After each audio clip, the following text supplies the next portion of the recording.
Papa করলেই শুনতে হবে। রাস্তাটা কি ওর বাবা?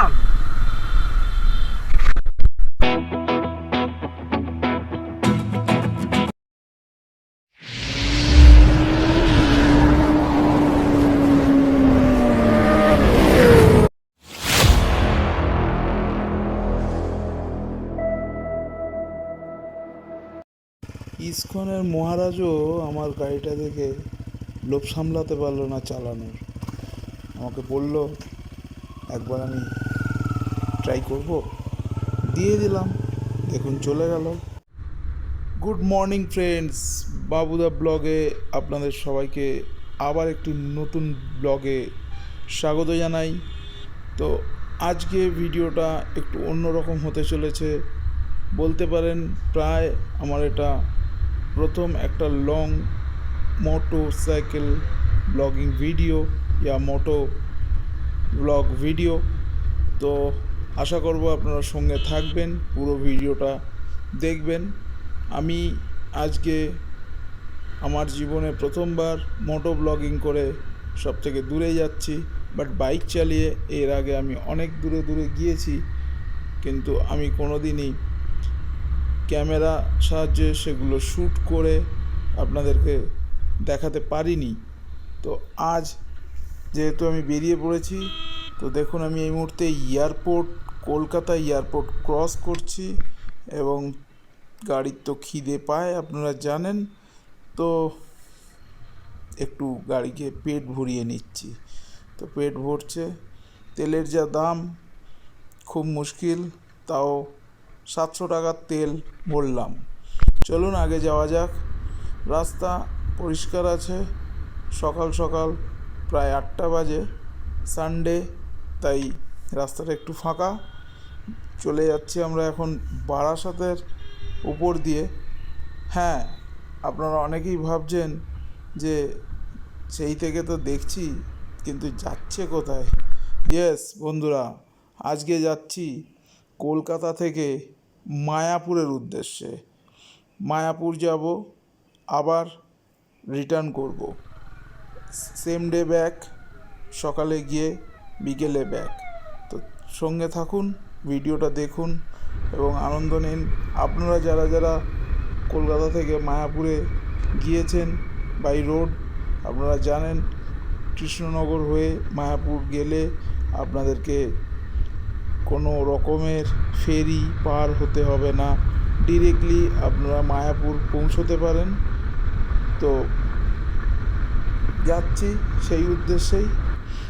তো সকালবেলা জাস্ট একটু চা বিস্কিটের মধ্যে দিয়ে এখন শুরু হয়েছে, তো কিছুক্ষণ বাদে কোনো একটা জায়গায় হালকা ফুলকা একটু ব্রেকফাস্ট তো করতে হবে। আর দুপুরের লাঞ্চ টার্গেট আছে মায়াপুরে গিয়েই করার। আগে জানি না রাস্তার কন্ডিশন কেমন আছে, কিন্তু এখনও পর্যন্ত রাস্তা যা দেখছি তাতে খুব একটা খারাপ লাগছে না। বাইকের স্পিড এই মুহূর্তে বেশ ভালোই আছে। তো দেখুন, চলুন যাওয়া যাক। আর এই ট্রাকটি অনেকক্ষণ ধরেই আমাকে বিরক্ত করছে, কোনোভাবেই সাইড দিচ্ছে না। যতবার আমি সাইড নিতে যাচ্ছি বারংবার আমাকে সাইডে একটু চেপে দেওয়ার চেষ্টা করছে। জানি না ওর কি ইচ্ছা, কি করতে চাইছে। দেখুন ও কিভাবে দৌড়াচ্ছে। তো এখন ও ট্রাক, বড় গাড়ি বারবার সাইড চাপছে, তো আমি কোনোভাবেই সাইড নিতে পারছি না। চলুন এবার দেখি। অনেকক্ষণ ধরে ট্রাই করছি, না হলো না। এবারেও হয়ে যাবে, আমিও সেইভাবে আর চেষ্টা করছি না। এবার তো তোমাকে বাবা ছাড়তেই হবে। তো বেরিয়ে গেলাম। এখানটা রাস্তাটা একটু ঠিকঠাক নেই, তো যেভাবেই হোক চলে যাব। বাট ওয়েদারটা খুবই সুন্দর, উজ্জ্বল আকাশ একেবারে। অবশেষে বড়জাগুলিয়া পার করে এই মা অন্নপূর্ণা ধাবাতে ঢুকেই পড়লাম একটু সকালের ব্রেকফাস্ট করে নেওয়ার জন্য। তো আমার মহারাজ দাঁড়িয়ে আছে এখানে। বেনেলি ইম্পিরিয়াল 400, সত্যি লং জার্নির জন্য দারুণ।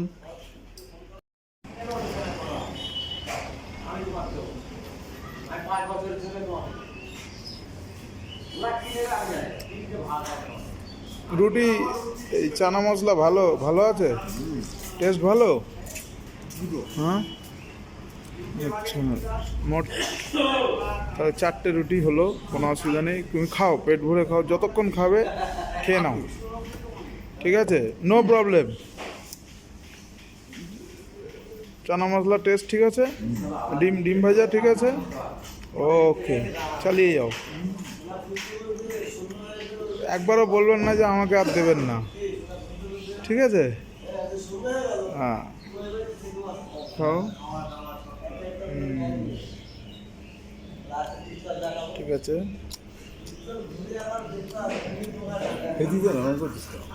না না, আপনি খান স্যার, একটু তাকান এদিকে, একটু হ্যালো বলে দেন, হ্যালো হ্যালো। হ্যাঁ ঠিক আছে।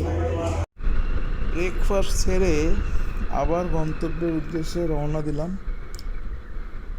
সামনে মনে হচ্ছে রাস্তায় কোনো কাজ হচ্ছে, প্রচুর ধুলো, আপনারা দেখতেই পাচ্ছেন। ওহো, এখানটা রাস্তাটা খুবই খারাপ। যাই হোক, খারাপ ভালো মিলিয়েই জীবন, এবং যারা রাস্তাতে নিজের গন্তব্যতে পৌঁছাতে চান রাস্তা দিয়েই, তো এরকম ভালো খারাপ মিলিয়েই চলবে, ঠিক আছে। এটা আমাদের নিত্যদিনের জীবনসঙ্গী হয়ে গেছে।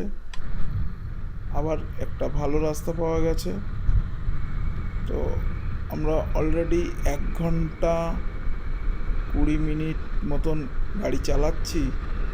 তো মধ্যিখানে একটাই ব্রেকফাস্টের জন্য ব্রেক নিয়েছিলাম। তো বেশ ভালো লাগছে, খুবই সুন্দর, মনে হচ্ছে একটু গান টান গাই। বাট আমার গান শুনলে আপনারা যারা ভিডিও দেখছেন তারা ভিডিও ছেড়ে চলে যাবেন। তো আগামী দিনেও চেষ্টা করব নানান ধরনের জায়গায় গিয়ে ঘুরে আসার বাইক নিয়ে, এবং মোটো ব্লগিং করে আপনাদেরকেও দেখাবো যে কোথায় কোথায় গেলাম। তো আশা রাখবো আপনারা আমার চ্যানেলটিকে অবশ্যই সাবস্ক্রাইব করে নেবেন এবং বেল আইকনটা অবশ্যই প্রেস করে দেবেন, যে নতুন নতুন ভিডিওর নোটিফিকেশন পাওয়ার জন্য। তো অনেকক্ষণ কথা বললাম, এবার একটু মনোযোগ দিয়ে বাইকটা চালানো যাক, আর আপনারা একটু হালকা করে মিউজিক শুনতে থাকুন।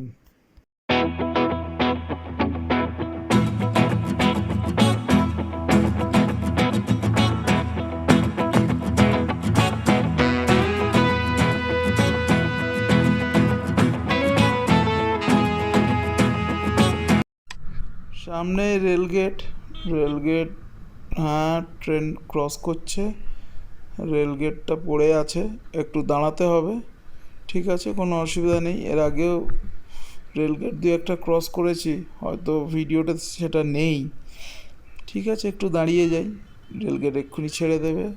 হ্যাঁ, রেলগেট ক্রস করে গেলাম, লাইনটা ছেড়ে দিয়েছে, রাস্তা ক্লিয়ার আছে, বাট রাস্তার কন্ডিশন এখানেও খুব একটা ভালো নেই।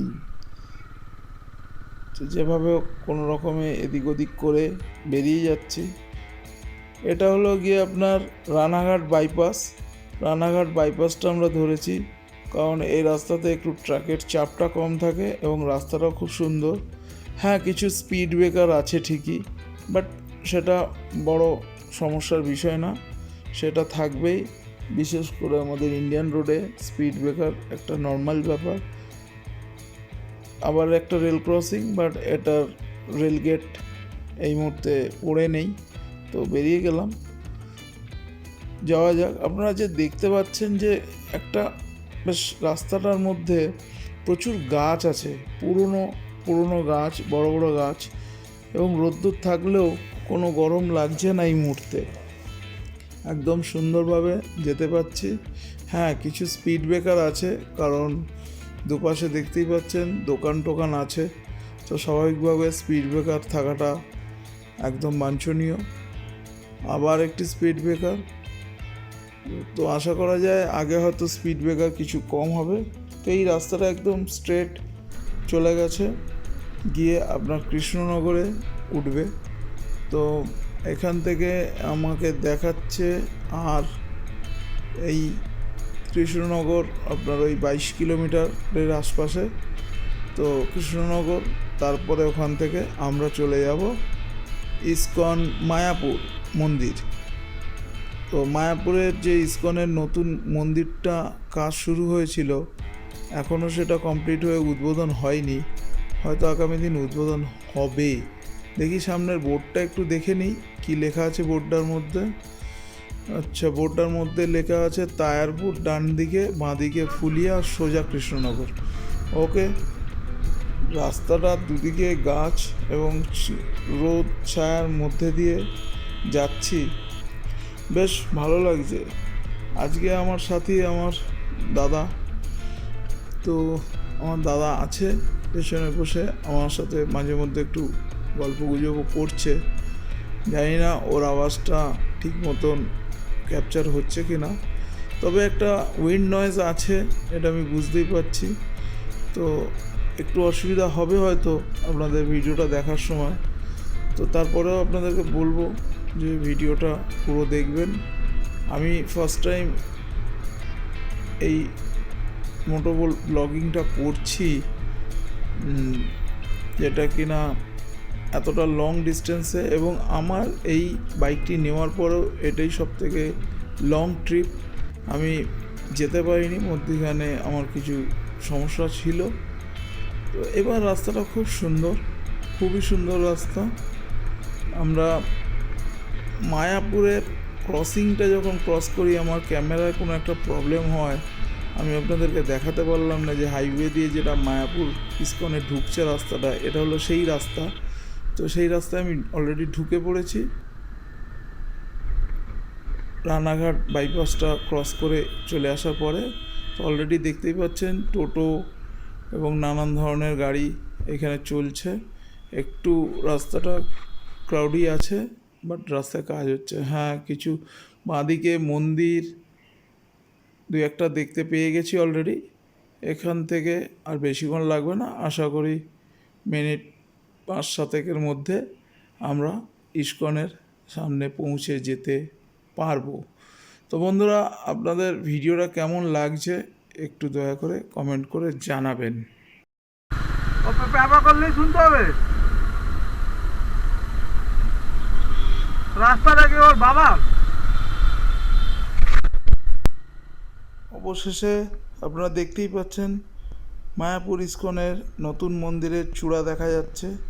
তো আমি পৌঁছে গেলাম মায়াপুর, খুব ভালোভাবে পৌঁছালাম, এবং এতটুকুনি কোনো কষ্ট হয়নি, কোনো সমস্যা হয়নি।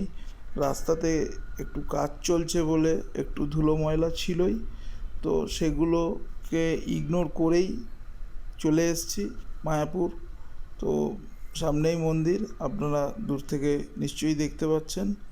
বেশ ভালো লাগছে মায়াপুরে এসে, অনেক দিন পরেই এলাম। এটা হলো গিয়ে মায়াপুরের প্রধান গেট, তো এই মুহূর্তে বন্ধ সামনের দিকটা।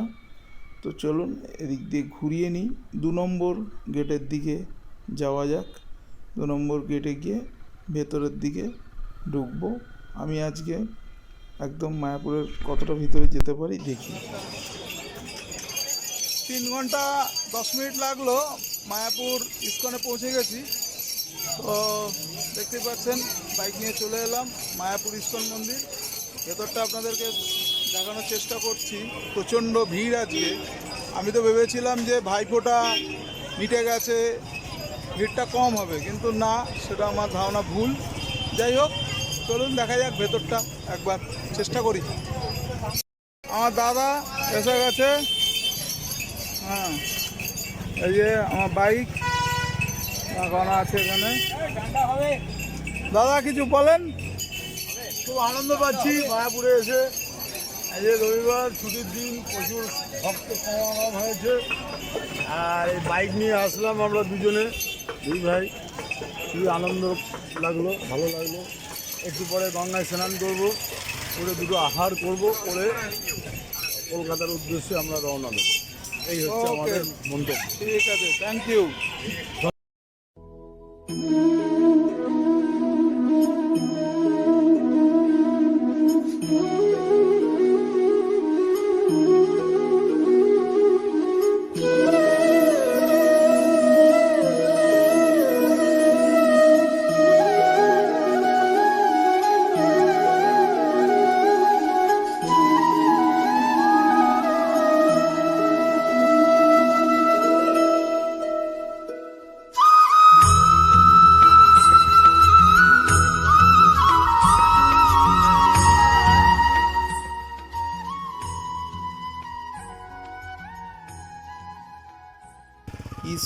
মহারাজও আমার গাড়িটা দেখে লোভ সামলাতে পারলো না চালানোর। আমাকে বলল একবার আমি ট্রাই করব, দিয়ে দিলাম। দেখুন চলে গেল। তো বেশি বাজেনি, এখন মাত্র 12:30। এই জায়গায় এলাম আমরা, বললাম দেখছি, বেশ ভালো। এটা হলো গিয়ে ওই মহারাজের বাইক, বেশ ওনার হলো গিয়ে এটা কি আছে, এনফিল্ড, রয়্যাল এনফিল্ড। ওকে, তো আমি ঘুরছি এখানে, ভালো লাগছে, পরিবেশটা খুব সুন্দর, ঠান্ডা। তো দেখা যাক নেক্সট কী করি, নিশ্চয়ই দেখাবো আপনাদের। মায়াপুরে আপনারা অনেকেই এসছেন, অনেকবার এসছেন মায়াপুর ইস্কনে, কিন্তু আমার মনে হয় না আপনারা কেউ এই জায়গাটা কোনো সময়ের জন্য দেখেছেন। কারণ এটা হলো গিয়ে একটি মানে একদম সংরক্ষিত জায়গা। এখানে সবার পারমিশন নেই, এখানে একদম স্পেশাল পারমিশন করাতে হয় এখানে আসতে গেলে। তো একজন সাধু মহারাজের সাথে আমার আলাপ আছে, উনি আমাকে নিয়ে এলেন। এটা হলো গিয়ে ওনাদের বাচ্চাদের স্কুল, সামনেটায় দেখতেই পাচ্ছেন, দেখাচ্ছি। এই যে সামনেটা দেখতে পাচ্ছেন, সিঁড়িগুলো আছে, ওখানে স্কুল।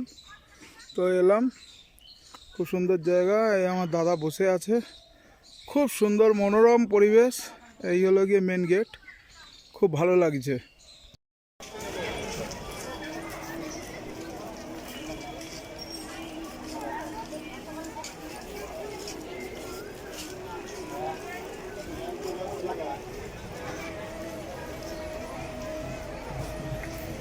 দেখুন সমস্ত মানুষের লাইন পড়েছে প্রসাদ খাওয়ার জন্য, দেখতেই পাচ্ছেন। এই হলো নতুন মন্দির, নতুন মন্দিরটা এদিকে, আর এই হলো গিয়ে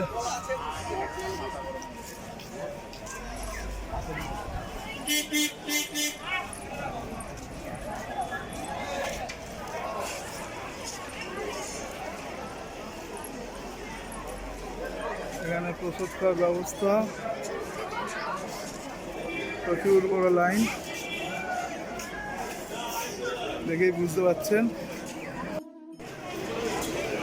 তো মায়াপুরে এই প্রসাদের লাইনে এখানে দাঁড়িয়ে আছি, প্রচণ্ড গরম, রোদ্দুর, প্রচণ্ড ভিড়। পেছনে নতুন মন্দির দেখতেই পাচ্ছেন। তো দেখুন এই যে প্রচণ্ড ভিড়, আমি খাওয়া দাওয়ার জন্য দাঁড়িয়ে আছি, দেখা যাক কী হয়। মন্দির এখনও খুলিনি, 4টের সময় খুলবে। তো 4টে অবধি অপেক্ষা করতে পারছি না, বিশেষ ফোন আসাতে বেরিয়ে যাচ্ছি। তো নেক্সট টাইম এলে মন্দিরের ভেতরে ভিডিও আপনাদেরকে অবশ্যই দেখাবো। তো ভিডিওটা আমি মায়াপুর থেকেই শেষ করলাম। সকলে ভালো থাকবেন, আমার চ্যানেলটা অবশ্যই সাবস্ক্রাইব করে দেবেন। ভালো থাকবেন সবাই।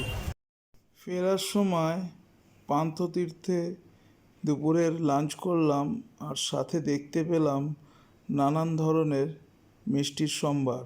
নামগুলো খুব সুন্দর, দেবলাভোগ, কমলাভোগ, কৃষ্ণভোগ, মোহনভোগ, রাধাভোগ, গোপালভোগ।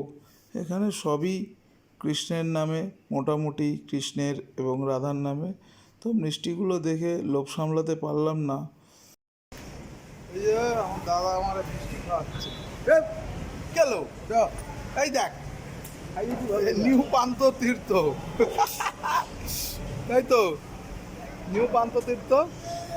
এই যে নিউ পান্থতীর্থ দিয়ে খাওয়া দাওয়া করে বেরোলাম। সামনে এই যে আমার পক্ষীরাজ দাঁড়িয়ে আছে নিউ পান্থতীর্থ। দুপুরের লাঞ্চ, রাস্তার কাজ হচ্ছে, টোটালটাই পুরো ভাঙাচোরা অবস্থা যাচ্ছে। তাই ওই যে উপর দিয়ে দেখুন পুরো মাটি ফাটি পড়ে ধুলো। এখন কল্যাণীতে পৌঁছে গেছি, তো সন্ধে হয়ে এসছে। একটু চায়ের বিরতি, চা খেয়ে নিয়ে সোজা কলকাতা।